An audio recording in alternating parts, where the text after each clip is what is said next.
Welcome to the Sisters in Loss podcast, a faith-based podcast that spotlights Black women that replace silence with storytelling around pregnancy and infant loss and infertility. Black women experience miscarriage and stillbirth 4 to 5 times more likely than white women in the United States, according to the CDC and NIH.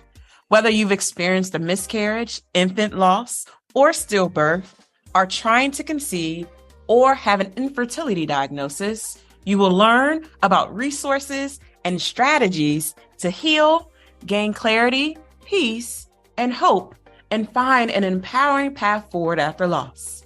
I'm your host, Erica M. Freeman, and you'll hear me interview other sisters in loss from around the world who have healed from such a painful and traumatic experience, by sharing their testimonies and stories to inspire and help others turn their pain into their purpose. Storytelling is powerful. Storytelling is activism. Storytelling is healing.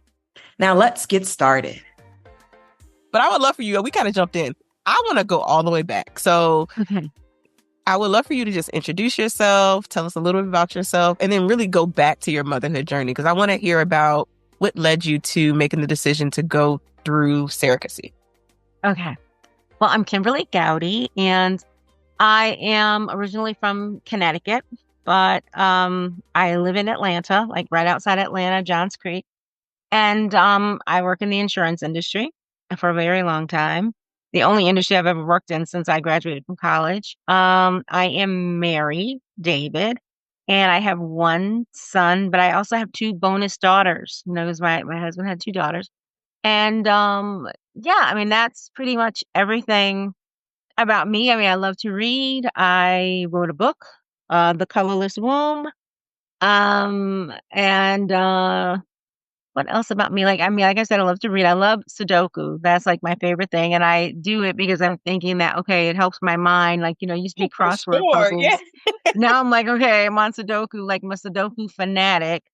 And so I love that. I work out, like mainly walking. And then I also incorporate weight bearing exercises. So like, lifting weights, like, nothing too heavy, but that's me, like in a nutshell: work, kid, husband, and workout. Yeah. It's Doku. So yeah, that's all I about love me. it. I love it. Well-rounded life, right? And I love that you we jumped in talking about, mothers who are over 35 who have babies young, the Mobies, the organization, the group that you center and really focus your community on. Yeah, and it's mommy older, baby younger. So I'm excited about that. And the women that are a part of the group, we like meet and we talk about things that matter to us, because so I have a one of the Mobies. She said that she was at the supermarket and she had her first child. She was 42. And then she didn't think she could have children, but she's 42. She has a child. And then she ended up having two more, like back to back, like just like all of a sudden, I can't get pregnant. Now I can't stop getting pregnant. And she said it was just so weird because she always feared, like, okay, I didn't think like I'm my kid's grandmother. Like as I get older, and my kids are getting older and I get older. But so she said that she was with in the supermarket, and she said like a couple of her sons were kind of like fighting or doing whatever the kids do, and she said she was like, "Would you stop that?" And he said, "Listen to your nana, whatever." And so she was like, "Oh, like she just felt like, "Are you kidding me?" And I said, maybe he just meant that was another name for like mom. She's like, "No," because Oh, like the she way get he said it that. was like, listen to Nana. And I'm like, oh my God. So because of that, another thing that we talk about like amongst ourselves is like taking care of yourself, having that time to care for yourself and to do the things that, you need to do. Like, of course, with us, like the women who are African American, like everybody always says, black don't crack. Like that whole comment. But at the same time, too, there are other things that can be like giveaways to like age or whatever. And so like how you take care of yourself, eating well, working out, just doing, even if it's just walking. Like for me, I walk, and I used to like really work out, like really get it in. Just, like, everything but like burpees and stuff. It's like, no, my knees hurt. Like, no, I can't really do all that, whatever. But like I walk, I try to walk like between 3 and 4 miles a day. And I do this walking and it really does make a difference. So I walk and then I also do intermittent fasting. And I found that like intermittent fasting, you have to find a thing that works for you. And so I have tried to like lose weight, like let's say for like forever, and nothing was working for me. Like I was like, nothing's working. Like first the perimenopause, the going into menopause, like the whole nine. And it's like, oh my gosh, if I looked at, a potato chip, it was like, oh my God, I just gained 10 pounds. So now with the intermittent fasting, it really does work. But you know what? I will say it really does work for me because other people will try it. And I have girlfriends who tried it, sorority sisters who tried it, and they're just like, this is not working at all. Or they try it, but it's like, I really just cannot wait until I got to eat after 12.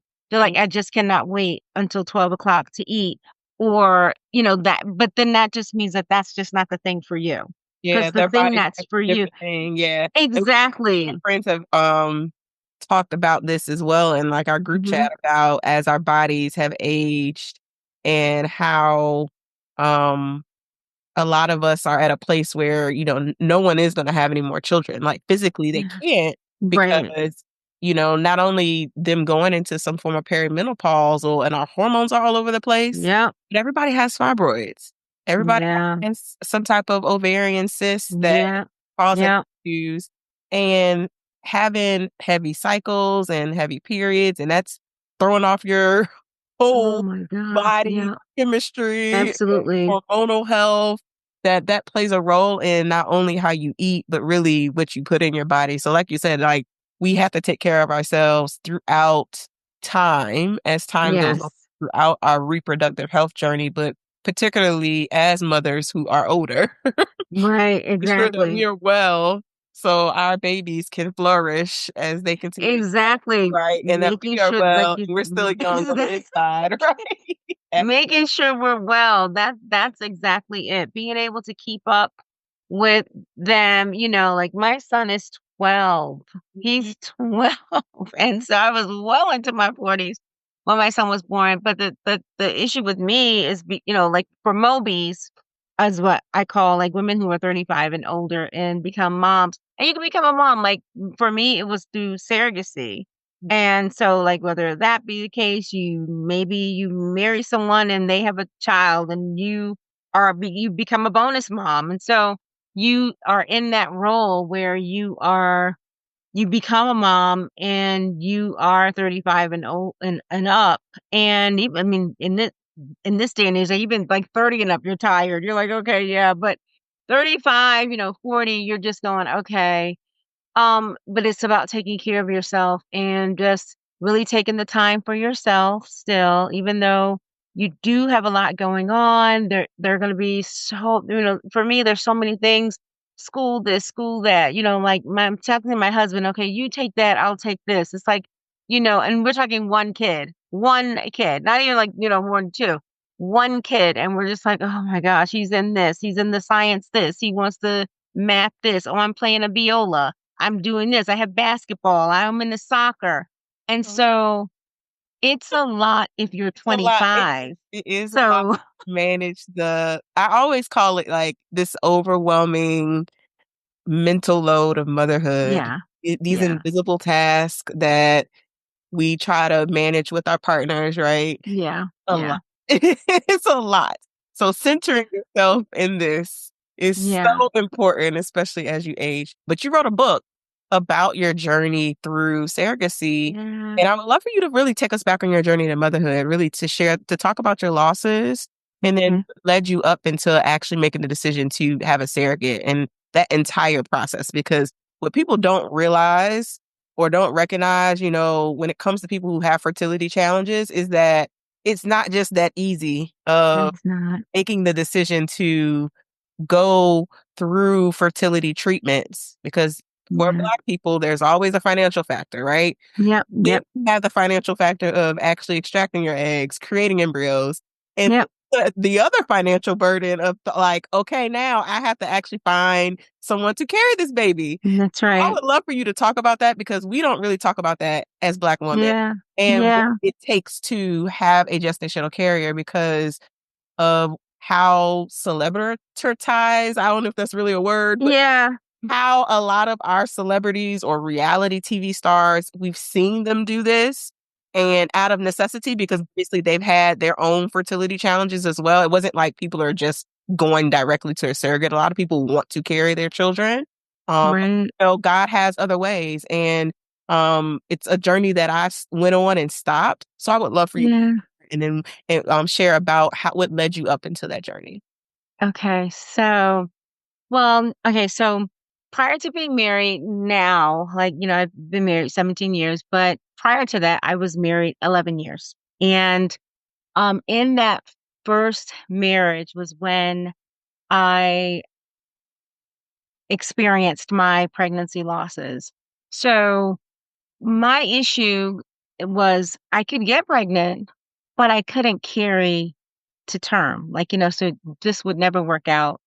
Apparently I had something that they called Asherman's where I had scarring in my uterus. Like it was scarred. And so, we would conceive. So I've been pregnant, like I want to say close to 10 times of, so being pregnant.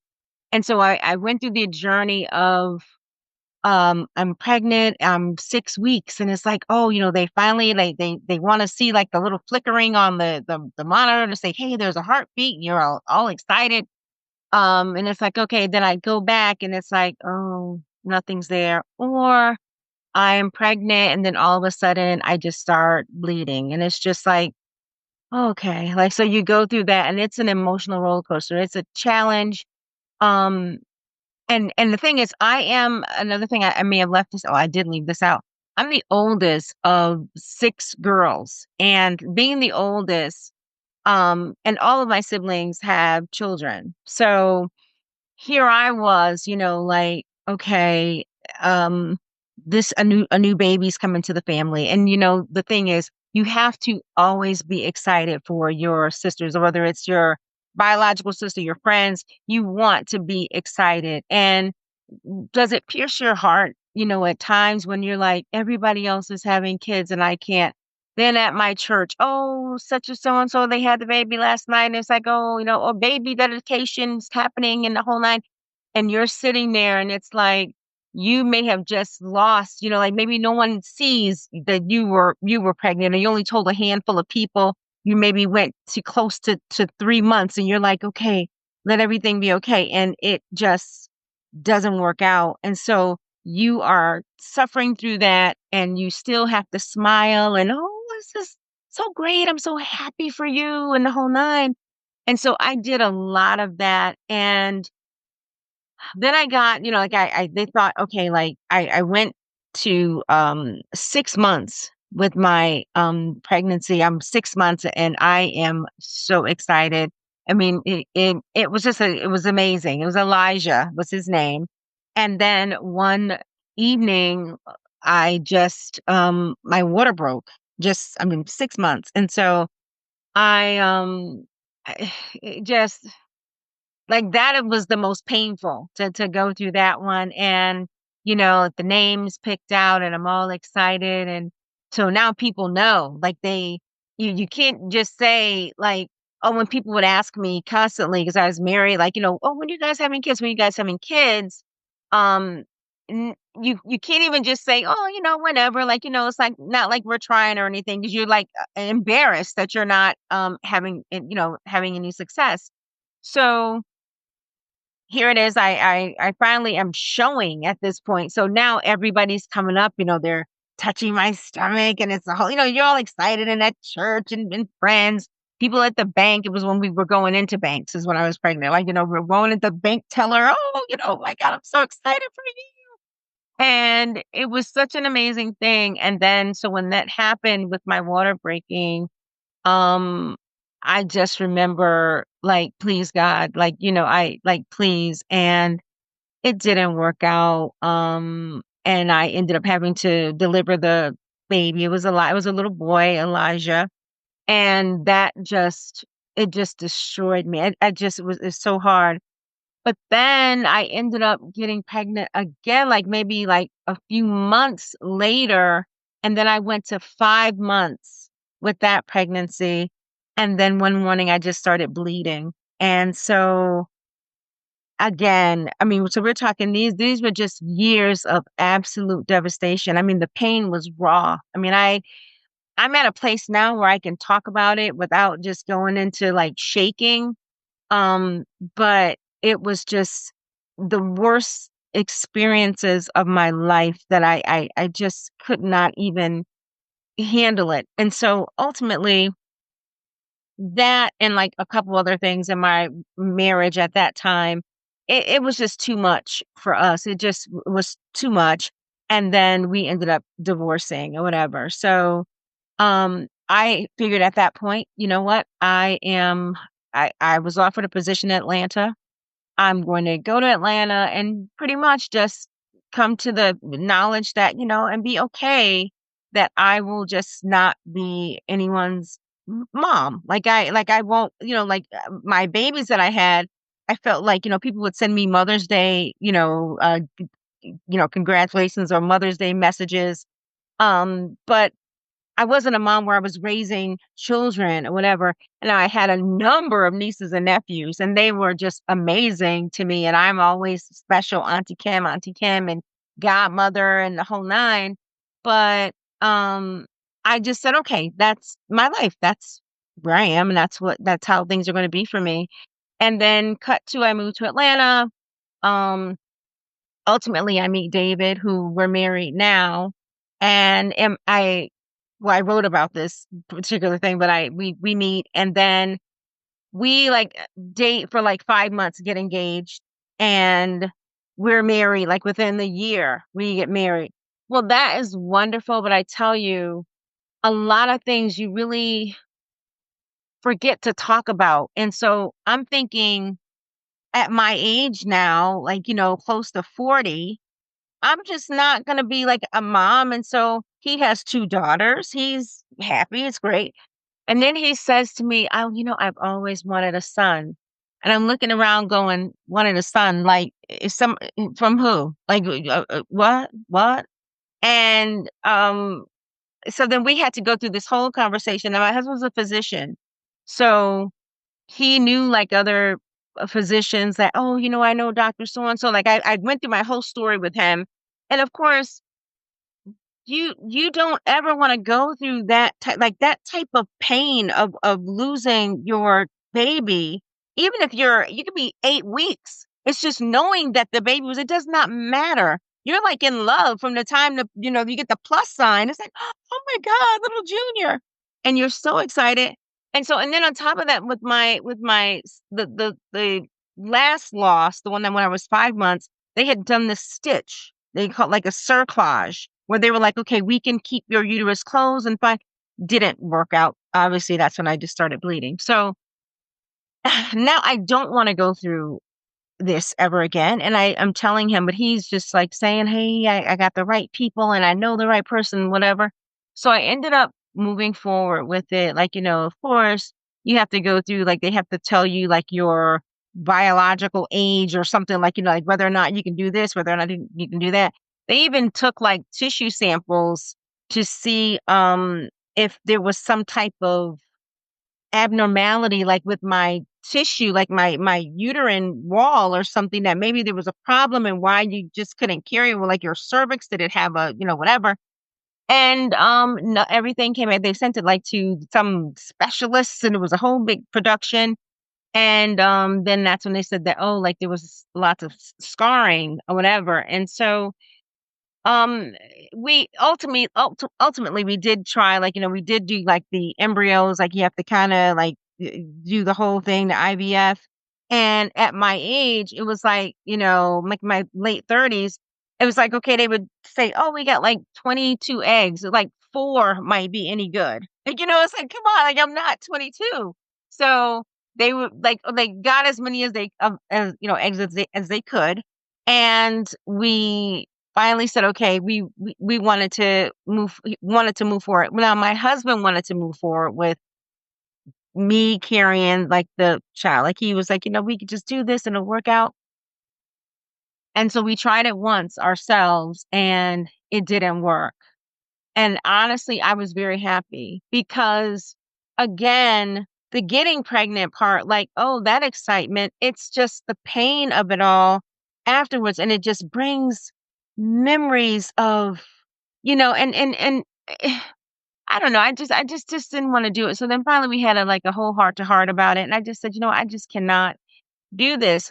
And so we said, you know what, we'll just adopt. That was our next route. We just said, you know what, we have these embryos. There was something called snow babies. And they said that if you decide not to use your embryos, Snow Babies is like a organization and you could donate your embryos. I said, okay. So at least I knew I had that as an option. Well, we went to the attorney and we were talking about adoption and the whole nine. Now, this is like years are passing now because, it's not like this. It's just like, it happens in a day. So we go to the attorney and we're talking. And so we're talking about adoption. And then she says, oh, you know what? Have you guys ever thought about surrogacy? And I was like, oh my God. Um, and then my husband, he kind of perked up in the conversation, like, oh, surrogacy, like, that, we didn't really think about that as an option.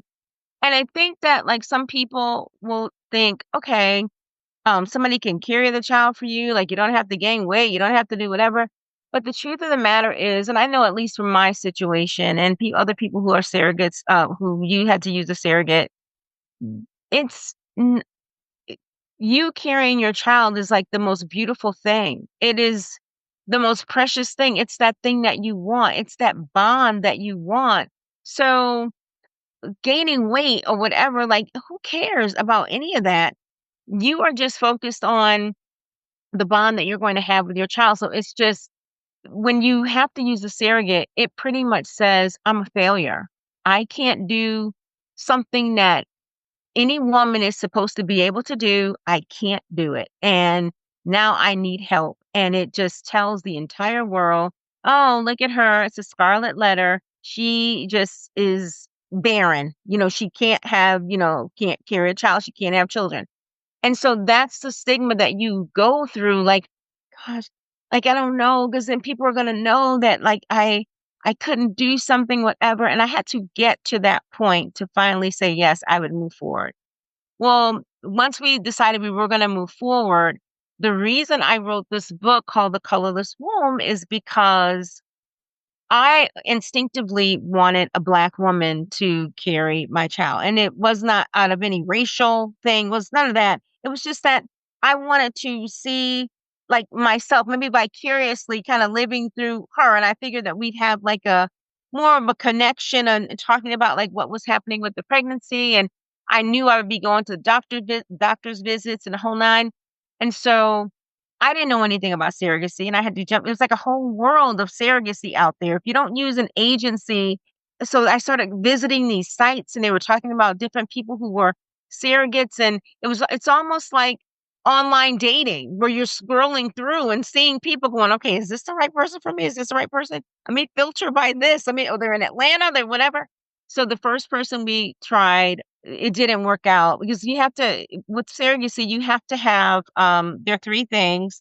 There has to be a background check about the person. There has to be a psychological, the whole psychological piece that has to take place and the physical. And so once all three of those things are passed, that person is okay to become a surrogate and they have to have children already. So proven that they can have kids. So the first one, it didn't work out. So the second person, she was in Chicago. So here it is, she had been a surrogate before. We had to fly her in, and none of this is paid for. None of this is insurance. It's like, I'm not doing a copay.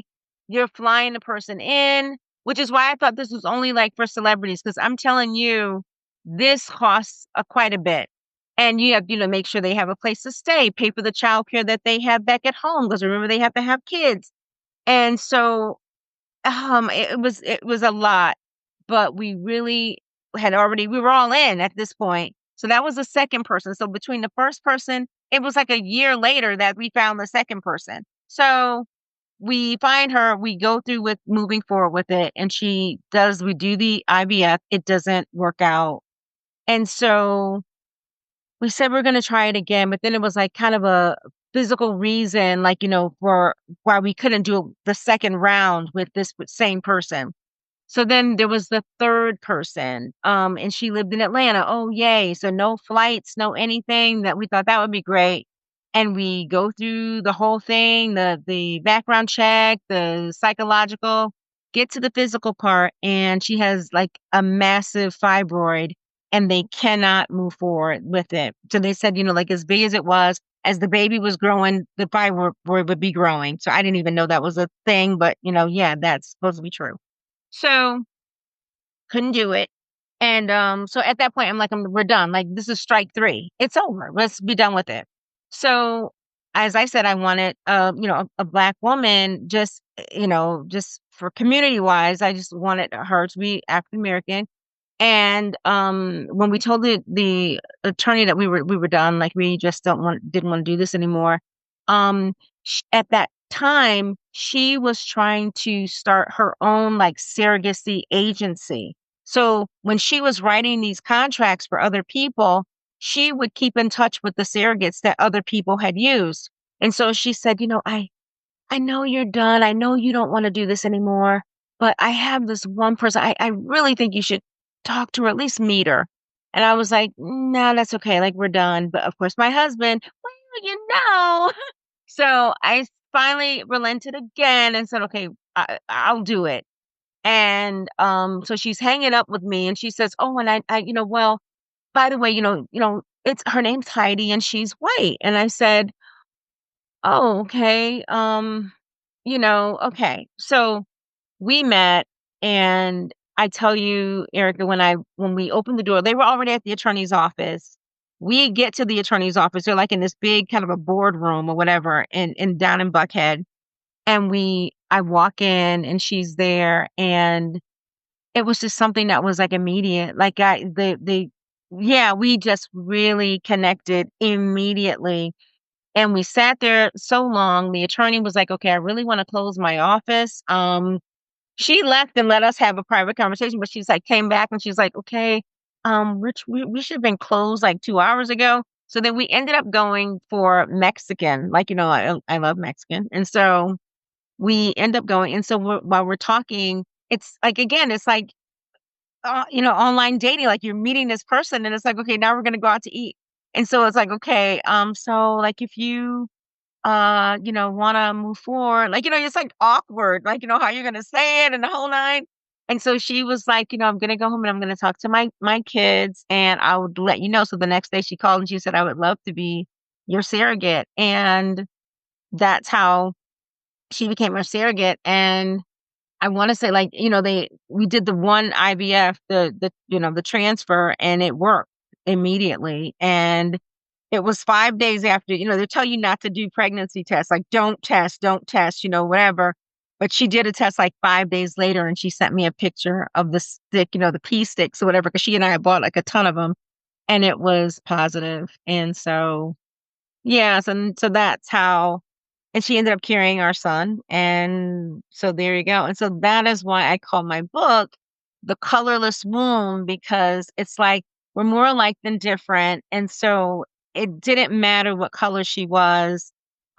She carried our son. And so we're still in touch. And it was just a great story. So like people from my work and my neighbors, people that knew about the story, they were like, you really should just talk about it. Like, I just love hearing about it. They'll ask me, hey, how's Heidi? Like how, whatever. And so it's just a really, like just a nice human interest type thing. Cause people are like really interested and it feels good.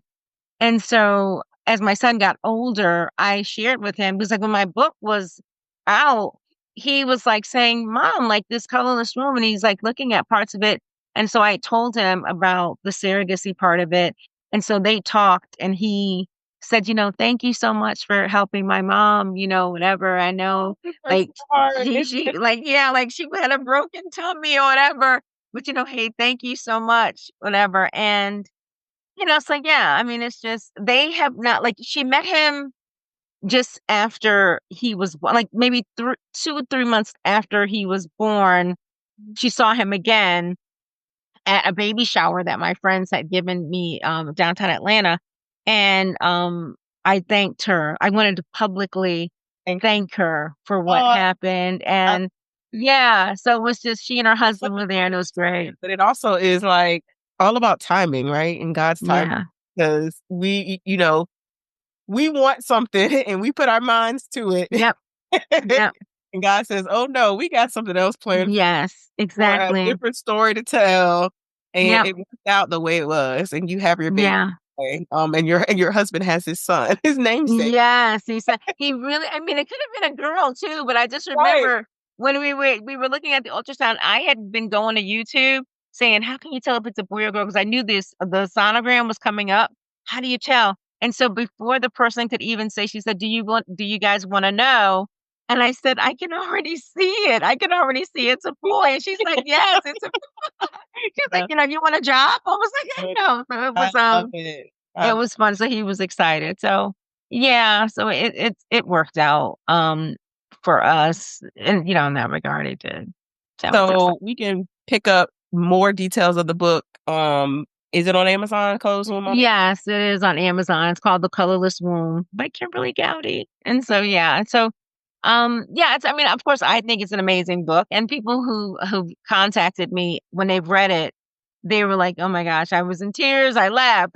Because it honestly, there were some low moments in that. So this is more like from a social. I had like a couple of friends, just a couple, because everybody was so excited for Dave and me. There was so much excitement, but there were a few people that weren't very excited. They weren't excited the fact that my surrogate wasn't Black. And so it was some challenges in that regard. And that was unfortunate, but we worked through that whole situation.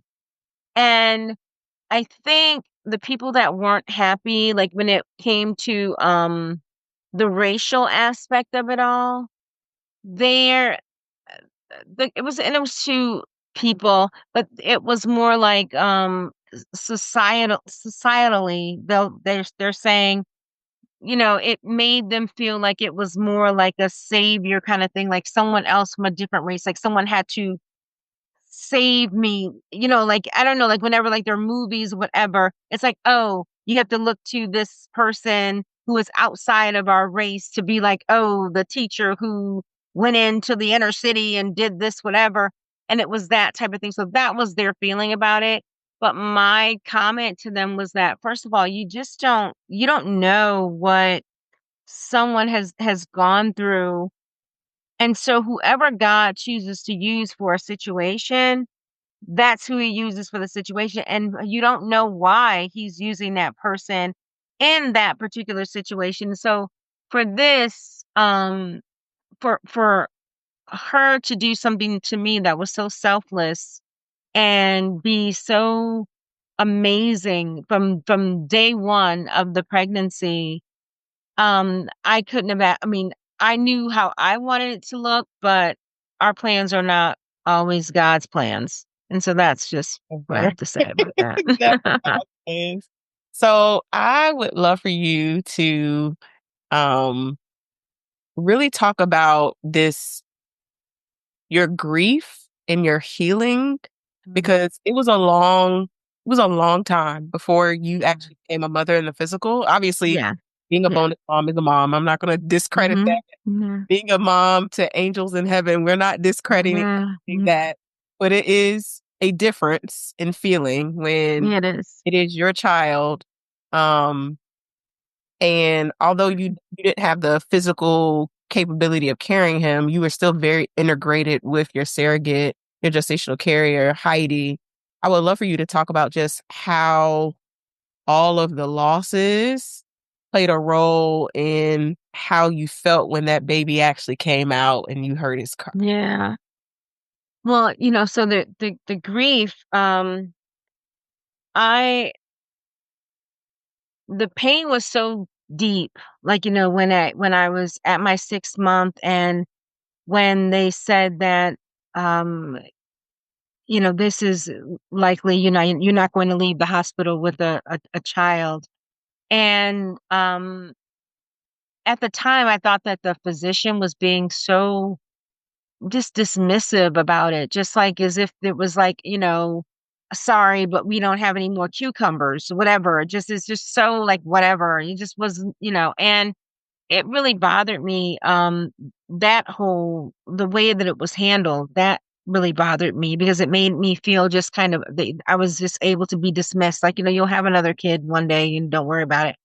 And, but the loss of Elijah, it was a pain that I just, I would literally sit at home, because like when you have the loss, then even when you have a child and you go through like the hormonal side of it all, it's, I felt sad. I was feeling like, not myself. Then the milk starts to come in, you're doing all that, but then it's like it's coming in and there's no baby, and all of these things are happening.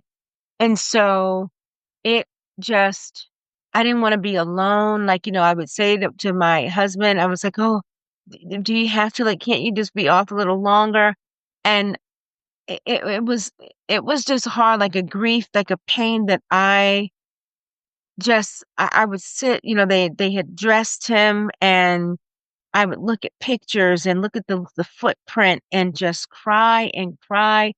I remember at times, like there was a time that sometimes it still flashes around my mind. I was in a bathroom, sitting on the bathroom floor, and the toilet was like the strongest thing that I could hold on to, that felt like it was comforting. I was on the floor, gripping the base of the toilet and just holding it like, save me, please. Like, cause I really want to take a bottle of pills, or maybe, and my thing was, I want to get in the car and just drive it really quickly, really fast into a tree, because I just could not bear, like, this feeling was just too much.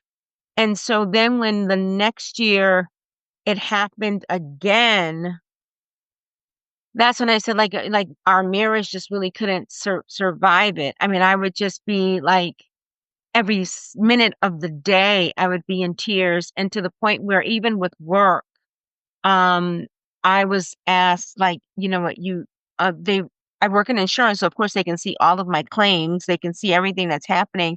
And so they had gotten a call from like an EAP type, like to say, this employee cannot come back to the office until she has been cleared by like a psychiatrist, because it was so much. They could see, like, it was just so painful.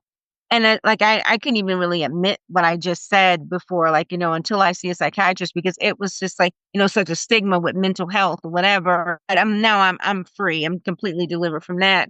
So it was just hard. And so it was so much. So then now, I don't want to stay on that too long. So it was when my son was born, um, Heidi, she had a C-section. And so they could let her see his face, like, after, but she couldn't touch him. Apparently, like, that's how they do the surrogacy. Like, she could not hold him. And so she saw him, and we have video, like, we have all this video of it, because it was a friend of ours who worked for CNN at the time, and he was there videotaping, like, our journey. And we go out. They say, like, we're in a room, and they set up a special place for us where we could sit and wait. And so of course I had to um have my shirt off. Like, you could not, they have a gown on you. And then they tell us to walk this way, like, walk over to where they were coming down the hall. And so it felt like the hall was like the length of a football field, but it wasn't, of course. But they're wheeling this baby, and my husband and I are standing at the end of the hall, and across from us, word had gotten around the hospital to the doctors, some of the nurses, wheeling him down, and you could hear him crying the whole time, just screaming, screaming, screaming. And it was so like, oh my gosh. And I just remember, and I remember myself saying something about, I'm a mom, like, am I a mom? But and it was captured. It was on this video, and I'm saying, like, I'm a mom, like, and I was afraid to touch the baby. I was just like, they were like, and of course my husband was like, oh, let me look at him, like feet, like, okay, toes, okay, whatever. And it was so emotional. I couldn't. It was like surreal. Like, are you kidding me? And so finally they wheel us back into the special room where they had us set up. And she said, I have to put him on your chest or whatever. And he's crying, crying, crying. And of course, the guy's there, he's videotaping. And she lays the baby on my chest. He immediately, nothing. Just like, whatever. And it's just such a sweet thing. And so my family, they were like in another part of the hospital, and he shows them the video, and he sends it to them, and it says, this just happened. And so it was them. It was the baby being put on me, and then he goes, he's screaming like crazy, and then immediately nothing. And I'm just like, I just, the moment, I can't even describe it. It was just so amazing that, and I've talked to my son like about, like, Elijah, and my second, the when I was at the 5 months, that pregnancy, of course I was afraid to even name the child. Like, I just wouldn't, nothing. So I just said the baby. And then, but Elijah, that was when I was just completely heartbroken. And, so he knows about all of it. And, so he's just so happy. And so I think between that, me sharing those things with him, and him seeing the video of those moments that we have together, um, I think it just, I don't know, it's why probably when he was talking to her and he says, thank you so much, like, for helping my mom. And of course, people have asked me, like, like, do you think there's any kind of connection, like, that they have, or that, like, they haven't met, like, that he's a bigger kid, like, he's 12, but I just don't, it, it's our biology, it's our baby. I just don't, like with her, Heidi, I've talked to her, it's nothing. Like, she has two beautiful kids, and there's just no connection. It was just like, okay, yeah, he's cute and everything. Yeah, Merry Christmas. But that's, yeah, that's it. Which is amazing to think about, especially since he's older too. David Jenkins is older, so you're able to have these open conversations and dialogue with him. Yeah. And I love that you still do talk about the kids, your babies that you lost that are in of course. That is a part of your story as well, and a part of the story on how he's here. So I love that those are open conversations. But I think people know, ideally you don't have to actually physically carry a child to mother them, right? Like, people know that, but I don't think people really recognize it in a surrogacy journey. Yeah. Think of adoption, getting an adoptive child, especially if a child is a baby, and then and this is the only mom or dad that they physically know. Exactly. Is the other way around when they think of surrogacy and it's your DNA, you and your husband's DNA. We don't necessarily equate that. And to be honest with you, it's so uncommon for Black people to have surrogates. Yeah. So it's definitely one of those stigmas of breaking it all the way down. I'm so happy wrote the book, because people need to understand about not only the journey through IVF and surrogacy, but that this takes time. It does. It wasn't something that happened overnight for you. Like, this took you a long time. Years and years. I mean, we're talking, it was absolute years that this took place. And so, and thank God for having a resilient partner who was still open to the possibility of this, because he could have shut it down based on your perspective and saying, hey, I don't want to do this anymore. I don't want to go through this pain. I already know what Exactly. heartbreak looks like and feels like, and I don't want to go back to that place. I want Exactly. to take my body back to that place and my mind Right. back to that place. So I'm so grateful that you have wanted to share your story. But I would love for you to leave our listeners with encouraging words. Like for those of us who are starting this year off and are looking to grow our families, you know, what encouraging words can you leave with us? My encouraging words would be one, I mean, and it's not just a spiritual cliche, if you will, but what God has for you, it's for you. And regardless of what the situation looks like, regardless of how many times it hasn't worked, there is a plan. And if your desire, he said he would give you the desires of your heart. If you really believe that, then know that even when it feels like nothing is working, that's when he's doing everything in the background. It's just when you think it's not happening. And, and in fact, that message just came across my phone like maybe a week or so ago. It's like when you feel like nothing is happening, that's when he's doing so much in the background. Yeah. And so, it's, and of course, that's the time when when we feel like nothing's happening, we try to take it into our own hands and make it work or make it do this or make it do that. And it is only God who gives the increase. And the increase is, increasing your family, children, they all come from him. And, you know, whatever his plan is for you, it's just be open to that. And, like me, I thought I was gonna have like 2 or 3 kids, whatever. I was gonna, this and that.